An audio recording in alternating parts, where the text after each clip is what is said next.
Oke, baik Bapak Ibu, mohon izin waktunya. Bismillahirrahmanirrahim. Assalamualaikum warahmatullahi wabarakatuh.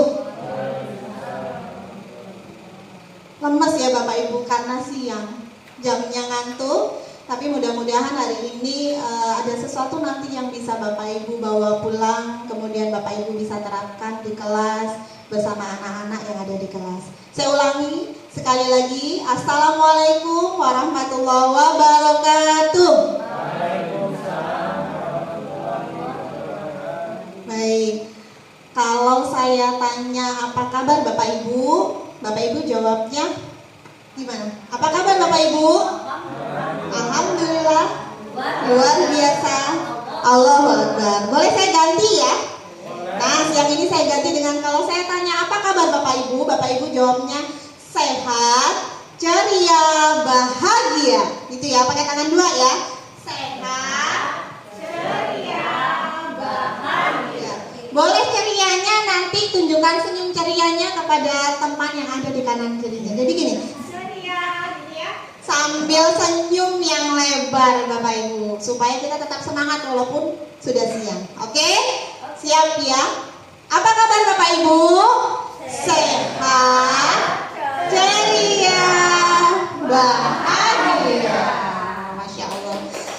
Oke, yang saya hormati Ibu Indah Masliana, SPD SDMPD selaku Kepala SD Negeri 9 Metro Barat. Yang saya hormati, saya sayangi, saya banggakan Bapak Ibu Dewan Guru Pendidik dan tenaga kependidikan SD Negeri 9 Metro Barat. Alhamdulillahirabbil alamin Bapak Ibu, puji syukur atas segala nikmat yang Allah berikan kepada kita sehingga kita masih diberikan kesehatan dan kesempatan dalam membersamai anak-anak didik kita di sekolah kita yang tercinta ini. Sholawat beriring salam semoga senantiasa tercurah kepada kedua hasanah kita Nabi Muhammad Sallallahu Alaihi Wasallam. Kita beritiba ya Bapak Ibu kepada beliau dengan berharap mendapatkan rahmat dari Allah. Kelak di yaumil akhir kita bisa mendapatkan syafaat dari beliau. Amin Allahumma amin. Bapak Ibu guru hebat, izinkan saya di sini untuk menyampaikan diseminasi saya tentang budaya positif. Ini merupakan salah satu materi yang ada di pendidikan guru penggerak pada modul 1.4.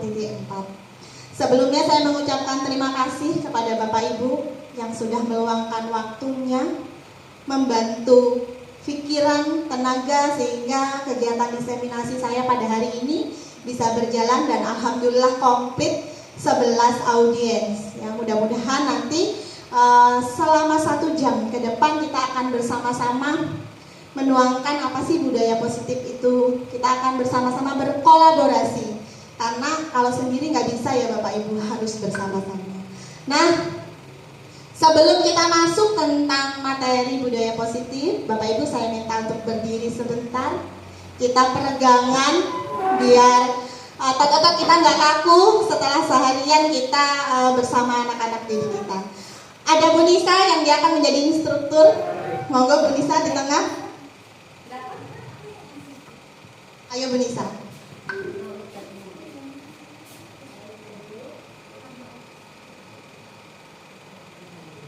Oke, semangat ya Bapak Ibu ya. Ya, kita akan peregangan ice breaking supaya bergerak semuanya jadi powerful kita bergerak. Oke, siap.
Iya benar, kalau anak-anak senang. Dan biasanya kalau anak-anak kita kasih ini di awal, sudahnya dia diem, capek gitu ya, capek.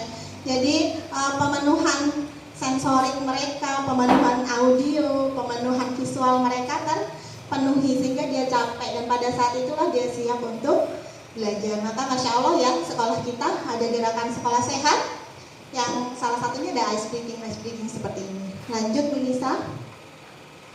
Nah, Bapak Ibu yang saya muliakan, hari ini kita akan membahas tentang budaya positif. Apa sih budaya positif itu Bapak Ibu? Kita sering dengar ya, budaya positif gitu. Apa sih sebenarnya budaya positif gitu Bapak Ibu? Monggo, saya minta 2 orang. Apa itu budaya positif?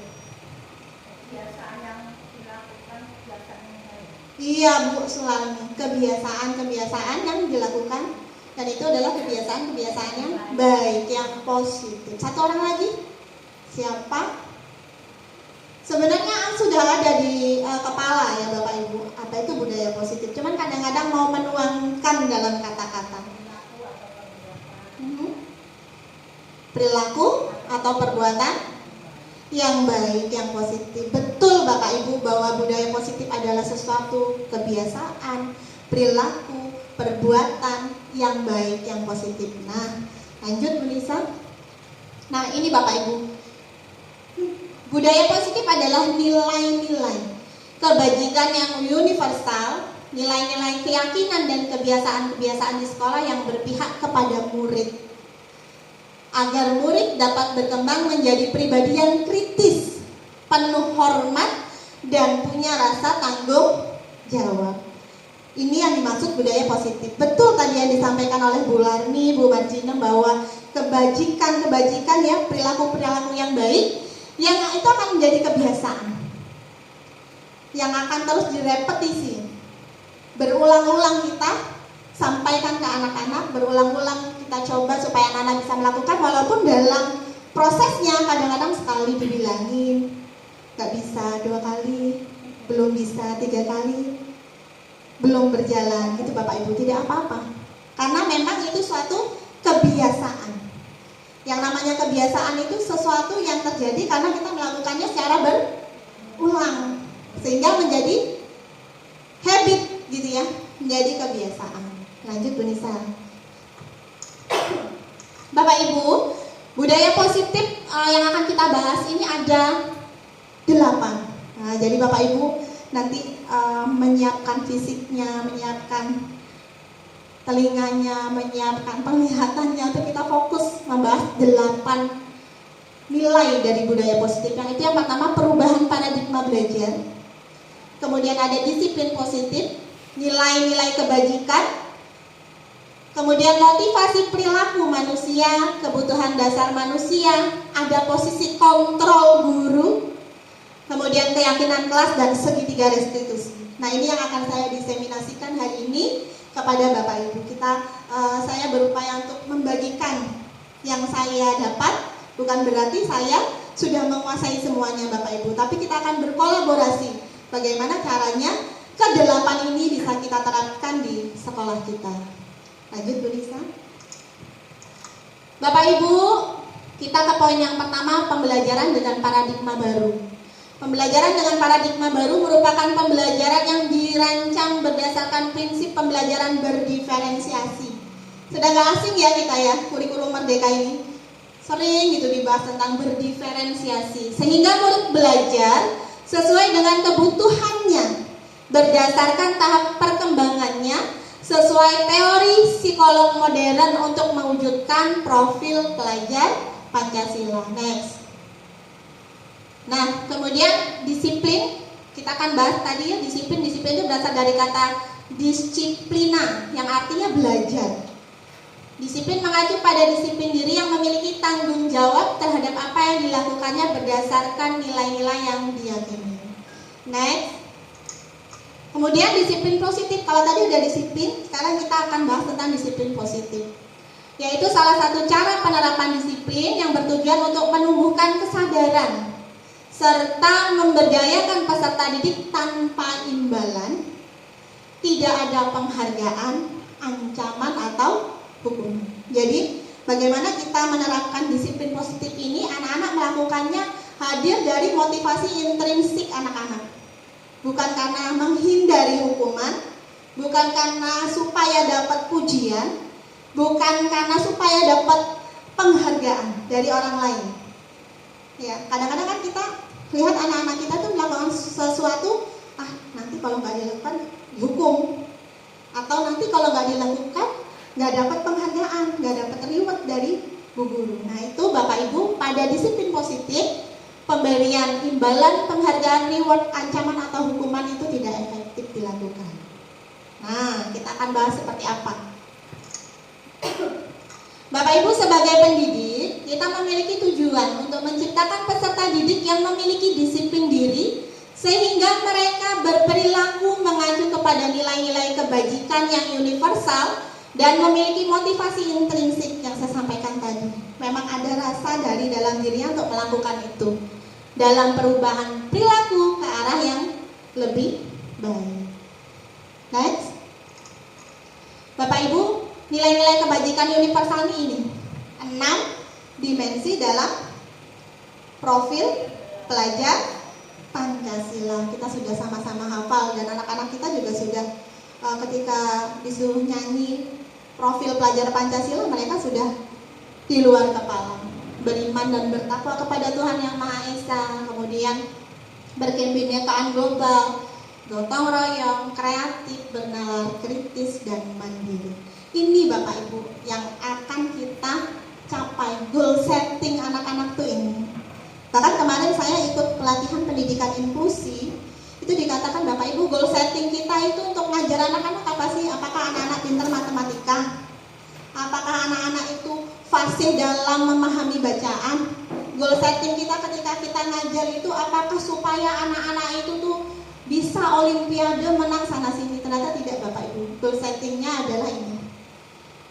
Kita pengen anak-anak kita punya profil pelajar Pancasila. Ketika mereka punya, maka ini akan memudahkan mereka untuk bisa nantinya sukses sesuai dengan kebutuhan mereka, kodrat mereka. Dan anak yang pintar matematika, kita nggak bisa paksakan anak itu bisa baca puisi dengan baik. Kalau secara ahli yang mengatakan jangan ajarkan monyet untuk berenang atau terbang, dan jangan ajarkan ikan untuk memanjat pohon. Maka kenapa filosofi pemikiran Ki Hajar Dewantara itu mengatakan bahwa pendidikan itu adalah menuntun anak sesuai dengan kodratnya untuk mendapatkan kebahagiaan yang setinggi-tingginya. Dan dalam hal ini guru, ketika dalam proses menuntun ini, guru itu ibaratkan seorang petani atau tukang kebun Bapak Ibu, yang dia mengamati kurang pupuk ditambah pupuknya, seperti itu. Baik, next. Nah, kita lanjutkan di poin motivasi perilaku manusia. Bapak Ibu, mari kita jawab bersama-sama. Apakah Bapak Ibu setuju hukuman itu dapat mendisiplinkan anak-anak? Setuju gak Bu? Kok agak ada yang enggak tapi ragu gitu. Setuju nggak? Tidak. Oke. Kemudian apakah Bapak Ibu setuju pemberian hadiah itu meningkatkan prestasi anak-anak? Iya, ada yang iya, ada yang enggak. Oke. Kemudian seorang guru harus mencarikan solusi ya bagi murid. Setuju nggak Bu? Setuju. Guru berperan sebagai teman bagi muridnya. Setuju nggak Bapak Ibu? Setuju. Guru bisa mengontrol dan memaksa muridnya? Tidak. Baik, next. Kita akan lihat nih tadi yang Bapak Ibu guru jawab. Tidak, iya, tidak, iya ya. Nah Bapak Ibu, di sini ada 3 motivasi perilaku manusia. Jadi kita itu melakukan sesuatu, tidak hanya murid, tapi kita yang dewasa itu melakukan sesuatu tuh karena 3 motivasi ini Bapak Ibu. Yang pertama, untuk menghindari ketidaknyamanan atau hukuman. Ya udahlah, jalan aja lah daripada nanti kena marah gitu. Ya udahlah, kerjain aja lah daripada nanti dihukum, seperti itu ya. Yang kedua adalah untuk mendapatkan imbalan atau penghargaan dari orang lain. supaya dibilang hebat, supaya dibilang keren gitu ya, supaya dibilang, kalau anak-anak tuh supaya dibilang pintar gitu. Ini motivasi. Yang terakhir adalah untuk menjadi orang yang mereka inginkan dan menghargai diri sendiri dengan nilai-nilai yang mereka percaya. Jadi kita melakukan sesuatu tuh ini Bapak Ibu, 3 hal ini yang menjadi motivasi kita. Next. Nah Bapak Ibu, kita akan kembali lihat. Kalau tadi Bapak Ibu ketika ditanya hukuman itu efektif nggak sih untuk mendisiplinkan anak-anak, jawabannya tidak ya. Kita lihat Bapak Ibu, hukuman ini bersifat tidak terencana. Yang tidak efektif itu yang seperti apa sih hukuman? Hukuman yang bersifat tidak terencana atau tiba-tiba. Anak atau murid tidak tahu apa yang akan terjadi dan tidak dilibatkan. Hukuman bersifat satu arah dari pihak guru yang memberikan, dan murid hanya menerima, sudah terencana atau disepakati dari sebelah pihak. Contoh, anak kita tidak memakai atribut lengkap.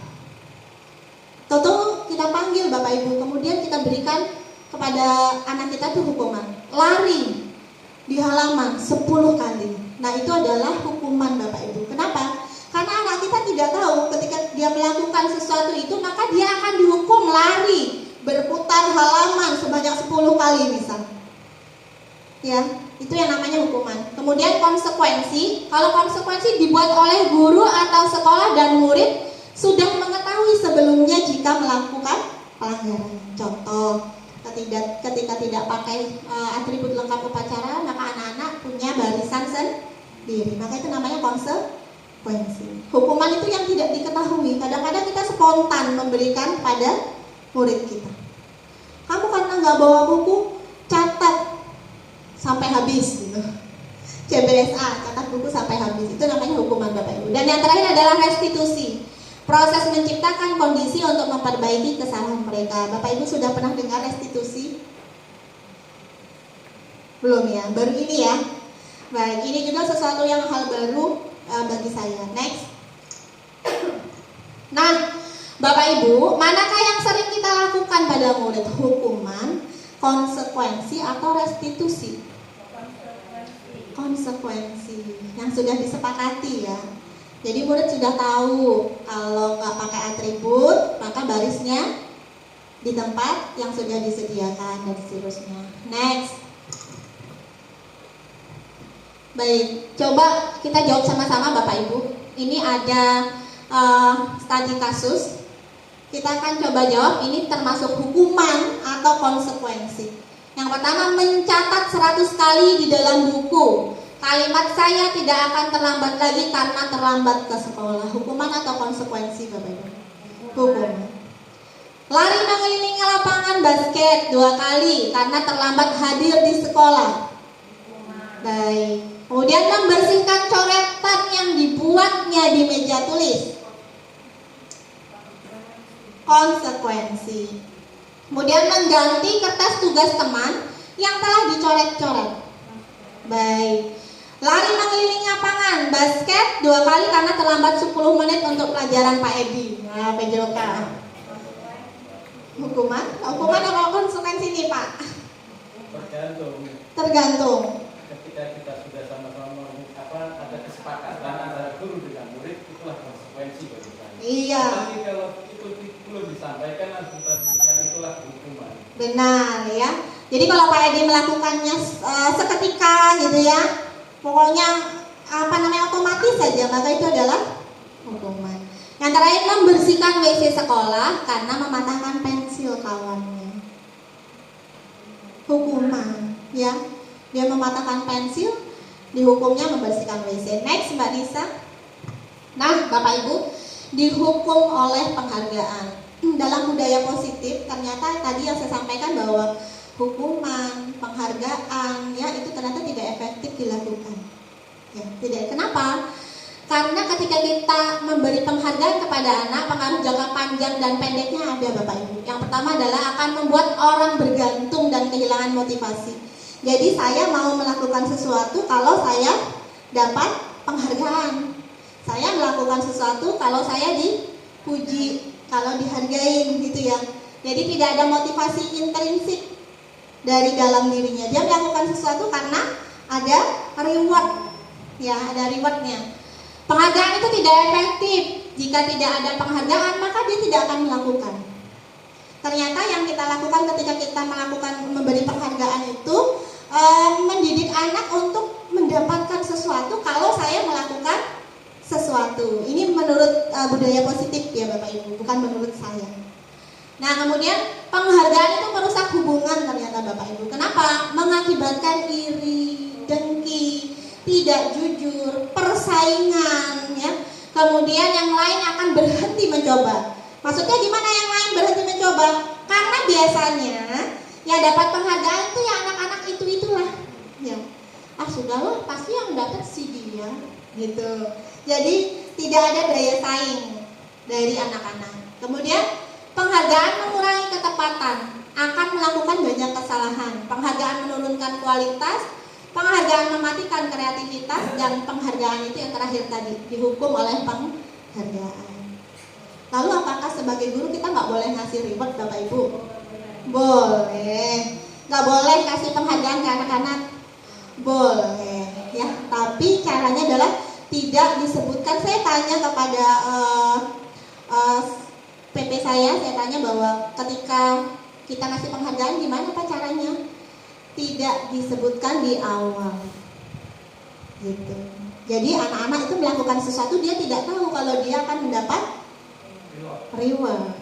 Kalau dibilang di awal dia pasti akan berusaha keras karena rewardnya, gitu, bukan karena poin atau kontennya. Baik, yang selanjutnya adalah keyakinan kelas. Keyakinan kelas, mengapa sih keyakinan kelas bukan peraturan kelas? Dalam budaya positif, peraturan kelas itu namanya keyakinan kelas Bapak Ibu. Sebenarnya kita semua sudah melakukan yang namanya keyakinan kelas, ya. Ini di kelasnya Bu Marginep sudah ada nih, budayakan 5S di kelas. Senyum, sapa, salam, sopan santun, ini adalah keyakinan kelas. Ya, itu sudah ada keyakinan kelas. Masya Allah, Bu Marginep sudah buat keyakinan kelas, ya, seperti itu. Keyakinan kelas bukan peraturan kelas. Lanjut. Nah, kenapa keyakinan kelas Bapak Ibu? Seperti apa sih keyakinan kelas itu? Dibuat dengan kata-kata yang positif. Kalau peraturan kan tidak datang terlambat, jangan, biasanya gitu ya kalau peraturan ya. Tapi keyakinan kelas dibuat dengan pernyataan-pernyataan yang positif. Contoh, misal kita pengen membentuk anak kita supaya anak kita peduli lingkungan, maka buanglah sampah pada tempatnya. Itu keyakinan kelas. Yang biasanya ada kata-kata yang kurang positifnya adalah jangan buang sampah sembarangan, tapi diganti dengan kata-kata yang positif. Iya, atau seperti ini. Punya Bu Marginep nih, budayakan 5S. Goal settingnya Bu Marginep pengen anak-anak saling menghargai, gitu kan ya, saling menyayangi dengan sesama, punya sopan dan santun, etikanya bagus, gitu. Tapi tidak dijabarkan di situ dengan guru harus, tidak. Tapi cukup dengan 5S. Maka di sini ada mudah diingat. Keyakinan kelas itu mudah diingat. Ya, kalau oh ya 5S gitu kan, ketimbang peduli dengan sesama gitu ya Bapak Ibu. Kemudian sesuai dengan kondisi kelas. Kelas fase A, fase B, fase C, keyakinan kelasnya pasti beda-beda. Dan bersifat abstrak dan berupa pernyataan-pernyataan universal. Next. Nah, sekarang kita akan membahas tentang 5 posisi kontrol. Masih semangat ya Bapak Ibu ya? Semangat, coba semangatnya. Apa kabar Bapak Ibu? Ceria, bahagia. Harus bahagia ya Bapak Ibu. Semangat, amin, semangat. Kalau nggak bahagia, bawaannya nanti. Kalau reward untuk kita merasa bahagia. Oh, Masya Allah. Boleh. 5 posisi kontrol guru. Nah Bapak Ibu, dalam kita melakukan tugas kita sebagai seorang pendidik dan tenaga kependidikan, kita punya 5 posisi kontrol. Yang pertama adalah guru sebagai penghukum. Yang kedua, guru sebagai pembuat rasa bersalah. Yang ketiga, guru sebagai teman. Yang keempat, guru sebagai pemantau. Dan yang terakhir adalah guru sebagai manajemen. Kayak apa itu ya? Next. Bapak Ibu, sebelum saya lanjutkan, kita akan lihat dulu video ini.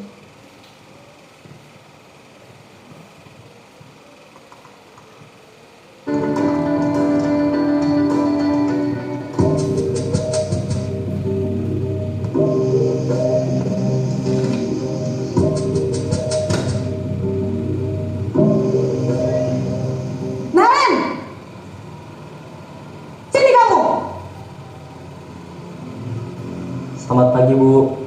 Selalu terlambat. Kamu deh, pasti terlambat. Maaf, Bu. Saya Apa? Apa coba? Alasan kamu apa lagi? Kapan sih kamu tidak terlambat? Malas sekali ya kamu jadi anak. saya Dasar pemalas. Gak kapok-kapok sih kamu. Sudah berapa kali terlambat? Sana, kamu keliling lapangan basket 2 kali. Kenapa saya harus keliling lapangan basket, Bu? Kenapa? Kamu mau lawan ibu? Berani-beraninya jawab.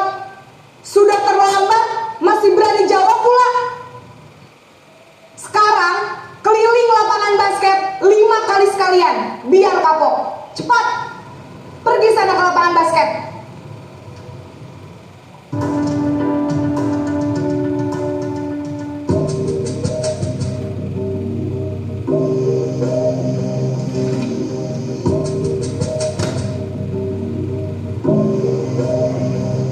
Naren!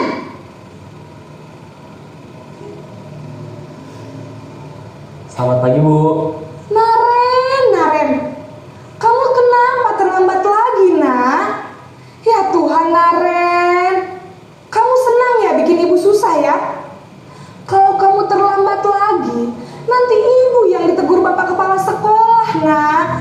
Disangka ibu tidak bisa membina kamu. Duh, gimana ini? Maaf, Bu. Duh Gusti, Naren. Kamu suka ya kalau ibu ditegur bapak kepala sekolah? Terus, sekarang ibu harus tulis apa ini di buku absen? Ini kamu sudah sering terlambat loh. Ibu harus apa coba? Maaf, Bu. Maaf sekali. Ya sudah, lain kali jangan bikin ibu susah lagi ya nak ya. Ibu tidak akan kuat lagi kalau kamu begini terus. Bisa jantungan kalau ibu ditegur bapak kepala sekolah. Sana cepat ke kelas. Maaf ya, Bu. Maaf sekali.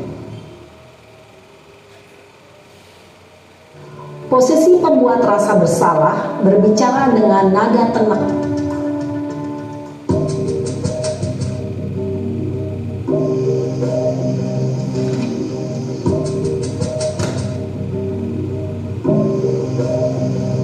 Naren!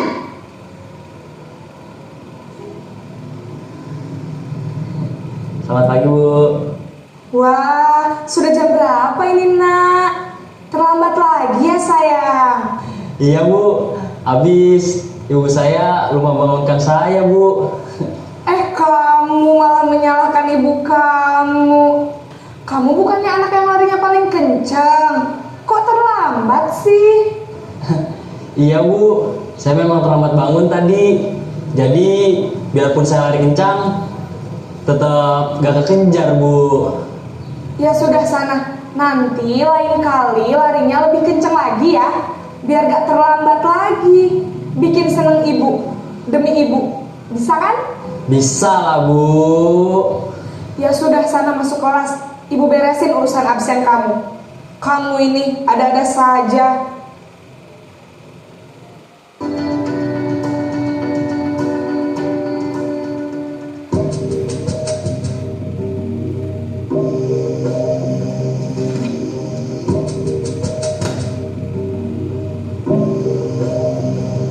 Naren!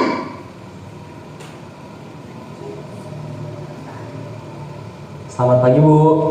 Naren,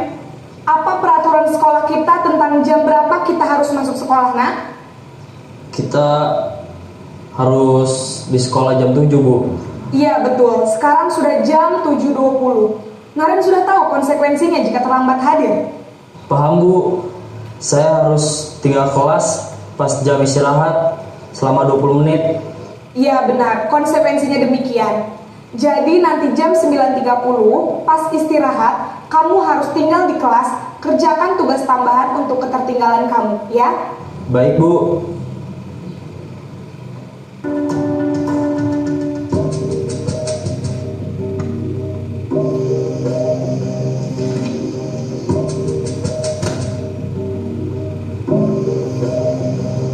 Naren!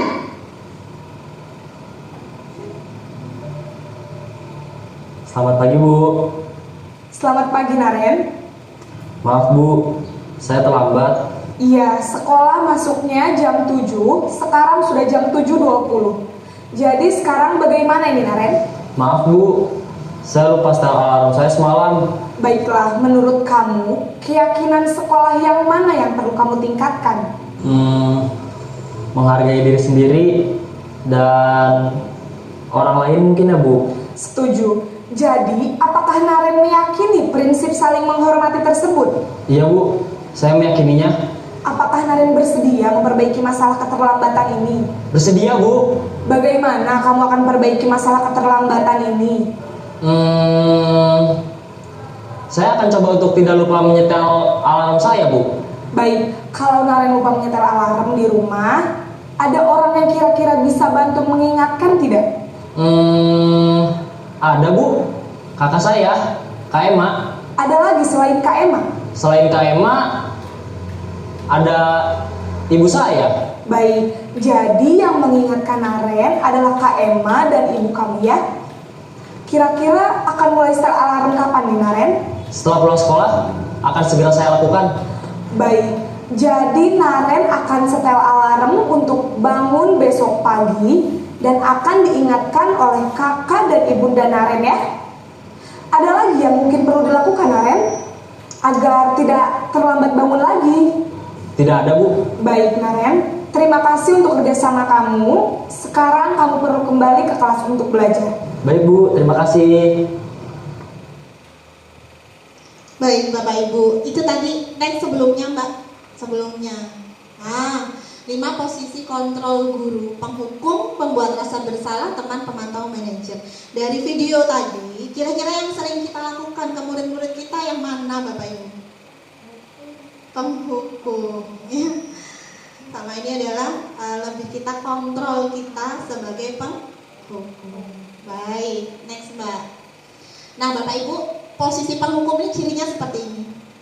Posisi guru tuh menghardik, menunjuk-nunjuk gitu ya, atau membentak, berkacak pinggang, atau mengeluarkan kalimat-kalimat verbal yang membuat anak itu bersalah ya, merasa dihukum. Hukumannya verbal dan fisik. Ini verbal Bapak Ibu. Hukumannya berupa hukuman verbal dan fisik. Gitu. Jadi kalau penghukum ini kira-kira dengan raut wajah yang gimana Bapak Ibu? Raut wajah yang tidak menyenangkan ya, yang marah-marah gitu ya. Padahal kita sama-sama tahu Bapak Ibu, ketika kita melakukan ini kepada anak didik kita, bukan hanya anak didik kita, anak biologis kita, ketika kita marah, maka yang didengar mereka itu tuh nasihatnya atau marahnya, Bu? Marahnya, ya. Yang masuk ke dalam otak mereka tuh nasihatnya atau marahnya, Bu? Marahnya. Nah ini ya, posisi penghukum. Dampaknya membuat anak kita, murid kita itu menjadi pemberontak. Itu, ya. Pemberontak.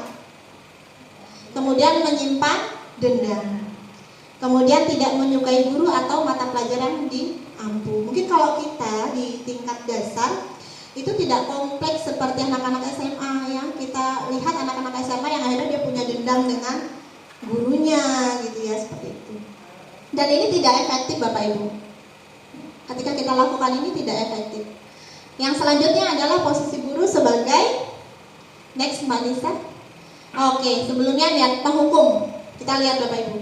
Penghukum ini nada suaranya tinggi, ya. Namanya marah, nggak ada yang suaranya rendah ya, pasti pakai suara tinggi. Bahasa tubuh mata melotot ya Bapak Ibu. Ini saya dapat dari modul. Jadi bukan saya karang Bapak Ibu, saya dapatkan dari modul 1.4 tentang budaya positif. Mata melotot, jari menunjuk-nunjuk atau menghardik. Tadi ya seperti Naren. Terlambat lagi, pasti terlambat lagi gitu ya, seperti itu. Nah Bapak Ibu, sekarang kita tanyakan kepada diri kita, bagaimana perasaan murid bila gurunya berbicara seperti itu pada saat muridnya datang terlambat atau kasus yang lain di sekolah. Misal anak didik kita berantem dengan temannya, kemudian kita memposisikannya sebagai penghukum. Kira-kira perasaan anak didik kita gimana Bapak Ibu? Sedih ya Bu Nisa ya, sedih. Takut nggak? Takut gitu ya. Nah kemungkinan murid marah dan mendendam atau bersifat agresif. Bisa jadi sesudah kembali duduk, murid tersebut akan kembali mencoret-coret bukunya atau meja tulisnya. Lebih buruk lagi, sepulang sekolah murid melihat motor atau mobil Bapak Ibu guru dan menggores kendaraan tersebut dengan paku. Kalau ini anak sekolah dasar jarang ya terjadi, mungkin ada 1-2 ya, karena dendam, akhirnya menimbulkan dendam. Kemudian yang selanjutnya next. Nah, posisi kontrol tadi yang kita lihat Naren tadi membuat rasa bersalah. Terlambat lagi gitu ya. Dengan nada suaranya lebih lembut ya. Suara cenderung lembut, tenang, namun kata-katanya menyalahkan murid. Contoh, kalau kita sama anak biologis kita, apa kamu tuh nggak sayang sama ibu, sama Umi gitu ya, seperti itu. Nah, itu adalah posisi kontrol kita sebagai pembuat rasa bersalah kepada anak-anak kita. Kemudian guru akan menyatakan hal-hal yang merasa kesalahan ada pada murid dengan membuat guru menderita. Ya Allah nak, kamu itu suruh belajar nggak bisa-bisa, baca kok nggak bisa-bisa, nggak kasihan sama ibu. Nah, maka ketika kita melakukan itu Bapak Ibu, kita ada di posisi kontrol pembuat merasa bersalah. Dampaknya murid merasa bersalah dan insecure. Gitu. Insecure dan menarik diri dari lingkungan. Oh, aku ini bodoh, aku ini nggak bisa, aku ini bandel. Seperti itu ya Bapak Ibu. Next. Nah, pembuat rasa bersalah nih, nada suaranya memelas, halus, sedih, bahasa tubuhnya merapat pada anak, lesu. Ya. Nih yang tadi nih, Adi, kamu ini bagaimana ya? Kamu sudah berjanji dengan ibu tidak akan terlambat lagi. Kamu kenapa ya senang sekali mengecewakan ibu? Atau kadang-kadang kita buat ibu kecewa sekali sama kamu gitu. Ya Bapak Ibu. Kemudian hasilnya murid akan tadi merasa bersalah, ya bersalahnya mengecewakan, insecure dan lain-lain. Next, selanjutnya, nah ini posisi teman yang tadi, yang ini bagus yang mana? Posisinya adalah posisi teman. Posisi guru dengan kontrol teman, suara guru tuh ramah. Nak sini nak, gitu, ya. Cenderung bersenda gurau untuk menghangatkan suasana, tapi dampaknya Bapak Ibu, murid akan bergantung pada satu orang. Dan murid tidak mandiri dan tidak bisa berpikir untuk diri sendiri. Dan posisi kontrol teman ini biasanya di kelas rendah awal-awal masuk, sebelum kita melakukan asesmen diagnostik non-diagnostik itu guru-guru kelas rendah kelas 1 itu termasuk saya melakukan ini supaya anak akrab dulu Bapak Ibu. Teman ini nada suaranya ramah, akrab, bercanda, bahasa tubuh merapat pada murid, mata dan senyum jenakanya, jadi kayak teman gitu. Tapi ternyata Bapak Ibu dampaknya adalah murid memang merasa senang dan akrab, dampak yang positif. Tapi dampak yang negatifnya, murid menjadi tergantung pada kita. Terjadi ya Bapak Ibu di kelas 1, Zahri, kalau nggak ada Bu Risa, nyari Bu Risa. Nggak boleh pulang ibunya kalau nggak Bu Risa ada. Nah, bila ada masalah dia merasa bisa mengandalkan guru tersebut untuk membantunya. Akibat lain dari posisi teman, Adi hanya akan berbuat sesuatu bila yang menyuruh adalah guru tersebut. Jadi kayak dia memfigurkan satu guru gitu, ya. Oke, lanjut next. Nah, ini posisi pemantau. Guru akan bersuara datar. Guru itu datar. Gitu. Kenapa datang terlambat? Kenapa nggak pakai seragam? Kenapa sepatunya nggak berwarna hitam? Seperti itu. Tidak emosional, tapi dia datar gitu ya. Tidak bersenda gurau ataupun menggunakan suara tinggi.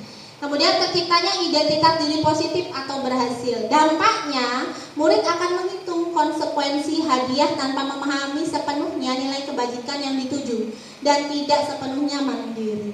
Dan yang terakhir, oke belum? Pemantau ini tadi ya Bapak Ibu. Next Mbak Nisa. Suaranya datar, bahasa tubuhnya formal, memposisikan benar bahwa saya adalah guru, kamu adalah murid. Ya, next. Nah, yang terakhir adalah posisi guru sebagai manajer. Bapak Ibu boleh sambil disambi snacknya, minumnya.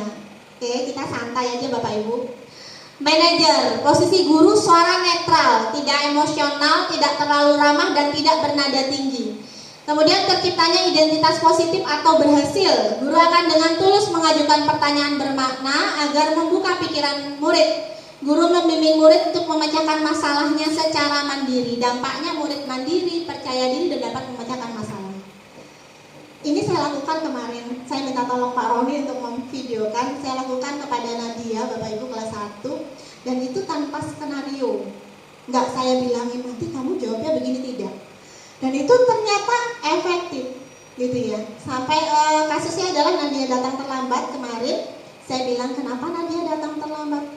Aku bangun kesiangan Bu Guru. Kenapa bisa kesiangan? Tadi malam aku tidurnya malam. Apa yang bisa Nadia lakukan supaya besok tidak kesiangan lagi? Aku akan tidur lebih awal Bu Guru. Karena memang Nadia tata bahasanya adalah baku ya Bapak Ibu, sesuai dengan SPOK. Jadi gitu. Jadi posisi manajer ini lebih bagaimana guru mengarahkan supaya anak itu mendapatkan solusi untuk dirinya sendiri. Bukan guru yang mencarikan solusi tadi ya, tapi bagaimana murid itu bisa menemukan solusi Bapak Ibu untuk dirinya sendiri. Gitu ya. Jadi kalau ada murid kita yang nggak selesai, karena kan kita marah-marah tuh Bapak Ibu, penghukum atau teman kamu nggak kasihan sih sama ibumu dan nunggu di luar, kamu pulangnya nanti belakangan. Itu berarti posisi membuat merasa bersalah. Yang efektif adalah posisi manajer Bapak Ibu. Kira-kira kalau Rashid tidak selesai, bagaimana menurut Rashid? Biar dia yang ngomong sendiri. Nah, dan itu perlu latihan Bapak Ibu, tidak mudah ya. Perlu diulang-ulang. Next. Nih, manajer nada suaranya tulus. Bahasa tubuhnya tidak kaku, mendekat pada murid. Adi, apakah kamu mengetahui jam berapa sekolah yang tadi ya? Kasus Naren tadi. Ya. Baik, saya hargai usahamu dan selanjutnya. Next. Nah, pada posisi manajer ini, suara guru sebaiknya tulus, tidak perlu marah-marah Bapak Ibu. Bapak Ibu, kita ini sudah banyak yang difikirkan, sudah banyak masalah, ditambahin marah dengan murid-murid kita gitu ya. Kasihan kepada diri kita sendiri. Jadi tidak perlu marah, tidak perlu meninggikan suara, apalagi menunjuk-nunjuk jari ke murid, berkacak pinggang, bersikap seolah-olah menyesal, tampak sedih, tidak. Fokus ada pada murid, bukan untuk membahagiakan guru atau orang tua. Murid sudah mengetahui adanya suatu masalah dan sesuatu perlu terjadi. Jadi ketika guru mengambil posisi pemantau, guru akan melihat apa konsekuensinya atas peraturan-peraturan yang telah dibuat. Next. Nah, di posisi manajer ini Bapak Ibu, guru dapat menerapkan disiplin positif yang berpihak pada murid dan memerdekakan murid, menciptakan murid yang mandiri dan bertanggung jawab. Jadi kita meletakkan diri kita sebagai posisi manajer. Next. Nah, Bapak Ibu, ada 5 kebutuhan dasar manusia. Kita sudah hampir habis materinya. Sekarang di 5 kebutuhan dasar manusia. Kita sebagai manusia ini punya 5 kebutuhan dasar Bapak Ibu, yang ketika tidak terpenuhi maka kita akan mencoba mencari supaya kebutuhan dasar kita ini terpenuhi. Apa saja itu? Yang pertama adalah kebutuhan hidup. Kebutuhan hidup itu ya sandang, pangan, papan gitu ya. Kemudian kasih sayang dan rasa diterima. Dan ini juga berlaku Bapak Ibu untuk murid kita. Jadi murid-murid kita itu membutuhkan ini. Mereka punya hak hidup, kemudian kasih sayang dan rasa diterima, ya. Penguasaan, kebebasan, kesenangan. Ketika kita belajar Bapak Ibu di kelas, anak-anak kita itu lagi belajar tuh mukul-mukul meja. Mukul-mukul meja, buat berisik, buat gaduh. Bisa jadi Bapak Ibu 5 kebutuhan dasarnya belum terpenuhi. Misal apa? Misalnya belum terpenuhi kebutuhan dasar kesenangannya, gitu ya. Jadi dia mukul-mukul meja untuk kesenangan atau kebebasannya dia. Nah, baik, next. Nah, contoh Bapak Ibu. Aduh, ininya nggak saya hilangin ya. Harusnya tebak-tebakan kita ini. Ibu guru bilang, aku tidak boleh bersenandung sewaktu mengerjakan tugas. Katanya kelas harus tenang, tidak ada suara. Kan nggak seru jadinya. Jadi ternyata anak kita nggak merasa bahwa kebutuhan dasar kesenangannya terpenuhi. Aku pengen senang kok, karena memang gaya belajar anak itu kan beda-beda ya. Ada yang dia lari, ada yang dia ngobrol tapi selesai, dan gitu ya Bapak Ibu. Terus ibu guru tidak menyapaku hari ini, padahal aku pakai jepit rambut baru. Anak kita butuh kasih sayang, butuh rasa diterima. Aku bosen, masa belajarnya cuma gitu-gitu aja, dengerin ibu guru aja, kebebasan. Anak-anak kita butuh kebebasan. Aku sebel gambarku tidak rapi, malah ibu guru nunjukin ke teman-temanku di depan kelas, penguasaan ya. Dia membutuhkan kebutuhan dasar penguasaan. Next Mbak.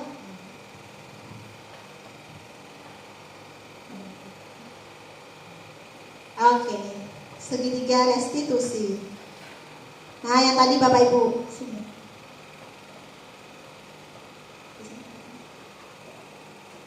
Oke, segitiga restitusi. Bapak Ibu, ketika kita menghadapi kondisi-kondisi tadi seperti Naren, ketika di sekolah ada studi kasus anak-anak kita ya melakukan atau melanggar keyakinan kelas atau keyakinan sekolah yang sudah kita buat, maka penerapannya adalah dengan segitiga restitusi Bapak Ibu. Segitiga restitusi itu ada 3 tahapnya. Yang pertama adalah validasi, menstabilkan identitas, kemudian validasi tentang perilaku yang salah dan menanyakan keyakinan. Next.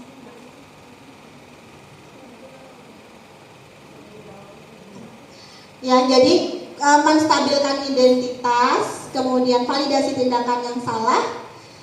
Sebelumnya Mbak, validasi tindakan yang salah dan menanyakan keyakinan. Nah, Bapak Ibu, kita coba lihat video ini dulu biar nggak ngantuk juga. Ini adalah penerapan restitusi, segitiga restitusi yang bisa kita lakukan di kelas dan di sekolah.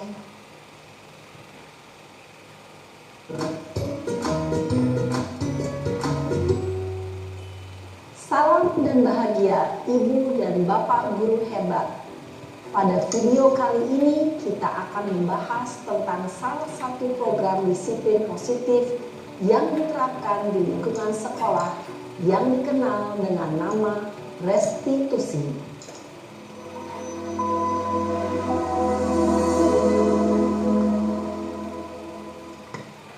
Restitusi dikembangkan oleh pakar pendidikan Diane Gosson, berlandaskan pada teori kontrol Dr. William Glasser.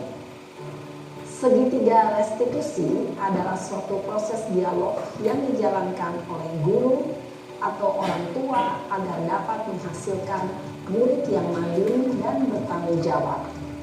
Pada saat guru di posisi manajer, aspek yang dikembangkan pada murid adalah motivasi intensif, sehingga penanaman nilai-nilai kebajikan dapat tumbuh dan berkembang menjadi suatu kebiasaan positif yang akhirnya membentuk karakter murid.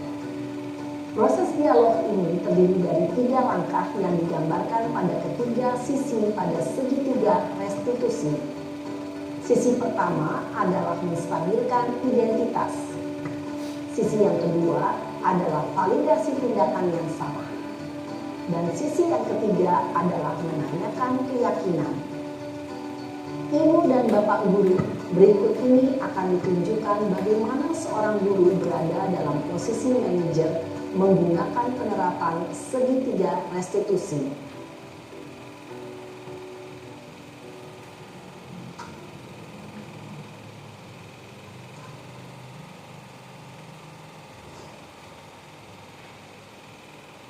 Siang Sarah.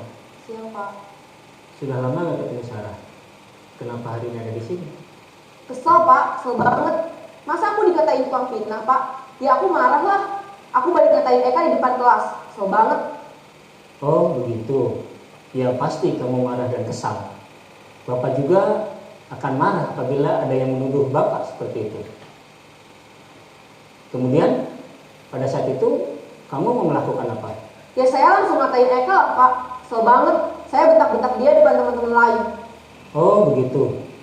Pasti kamu melakukan seperti itu karena suatu alasan tertentu bukan? Iyalah, masa saya diam saja Pak?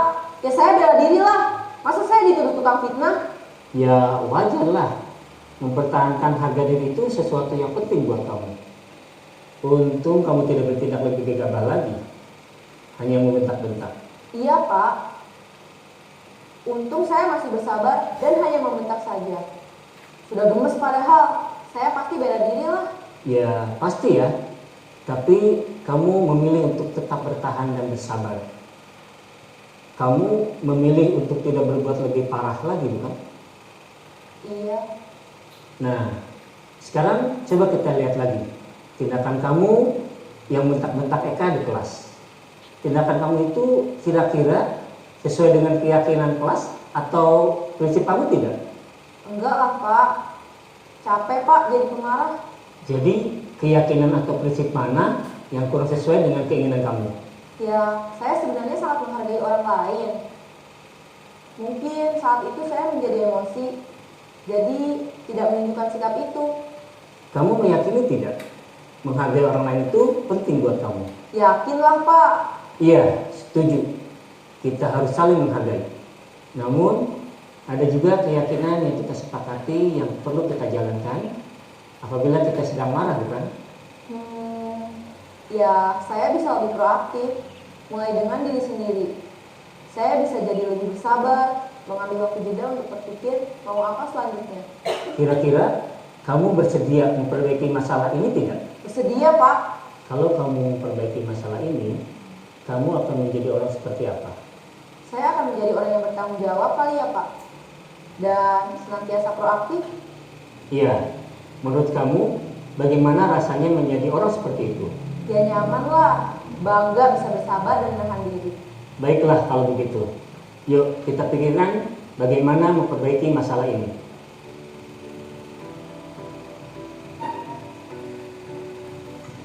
Baik Bapak Ibu. Nah ini Ibu dan Bapak guru hebat.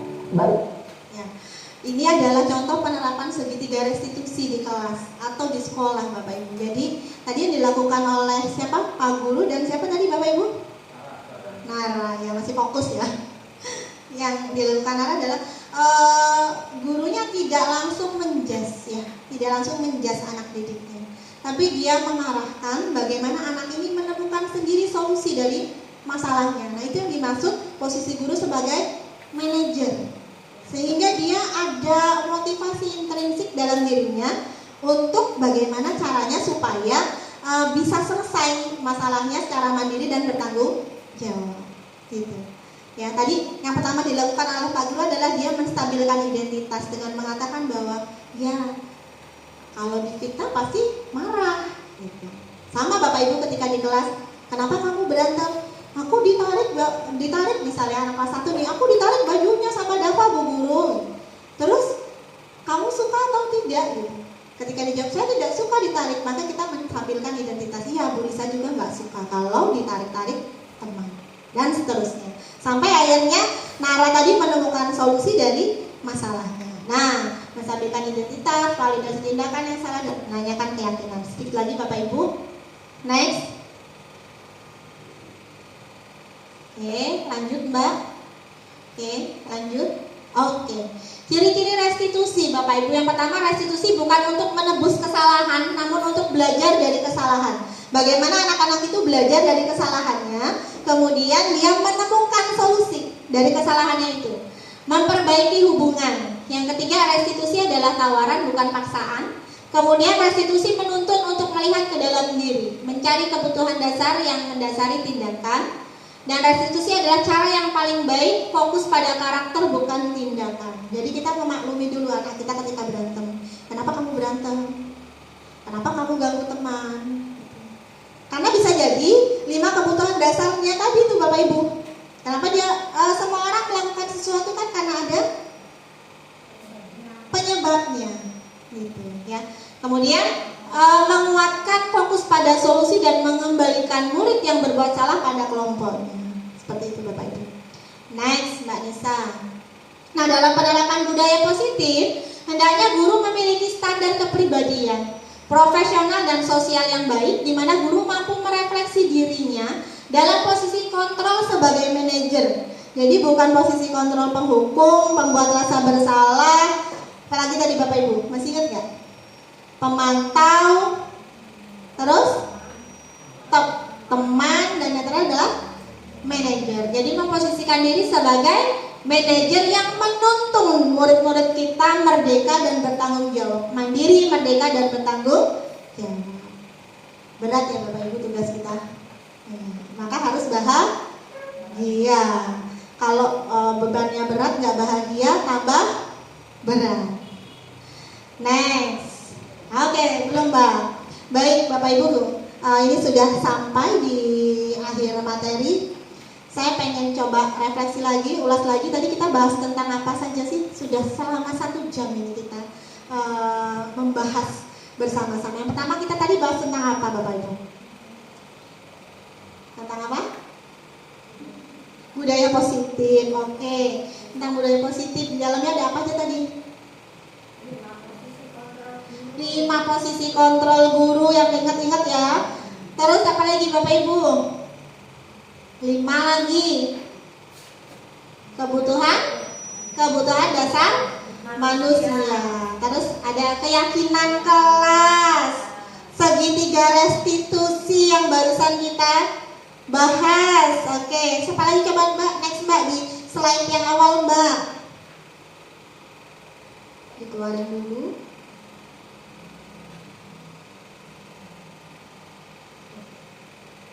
Sebentar Bapak Ibu. Nah, tadi kita bahas apa saja sih?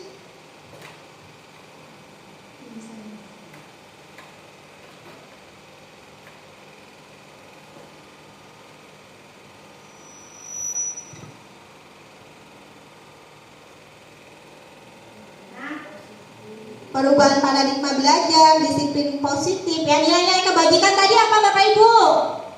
Nilai-nilai kebajikan.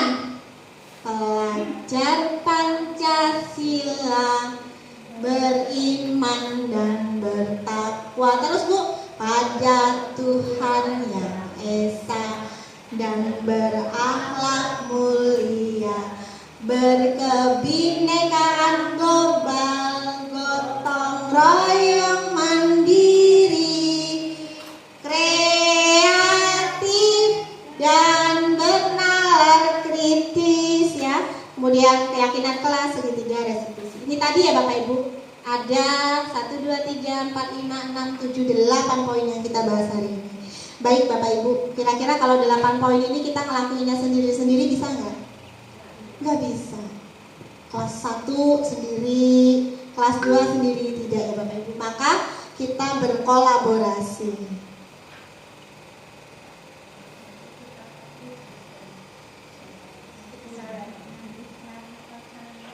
Nah, mari berkolaborasi Bapak Ibu guru hebat. Tidak ada yang lebih unggul karena kita tidak berkompetisi, tapi kita berkolaborasi. Semuanya sama, punya peran yang sama-sama pentingnya. Ya, bahkan sampai tukang kebun itu juga punya peran penting. Oke, mari berkolaborasi. Sebelum saya tutup, Bapak Ibu ada yang ditanyakan tidak? Cukup ya. Oke, nah sebelum saya tutup, baik kita lihat dulu Bapak Ibu, saya punya video. Satu lagi videonya. Oke.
Iya, Masya Allah. Bersatu kita teguh ya Bu ya.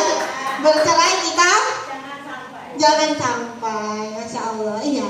Jadi berkolaborasi bukan berkompetisi. Sama-sama. Ya.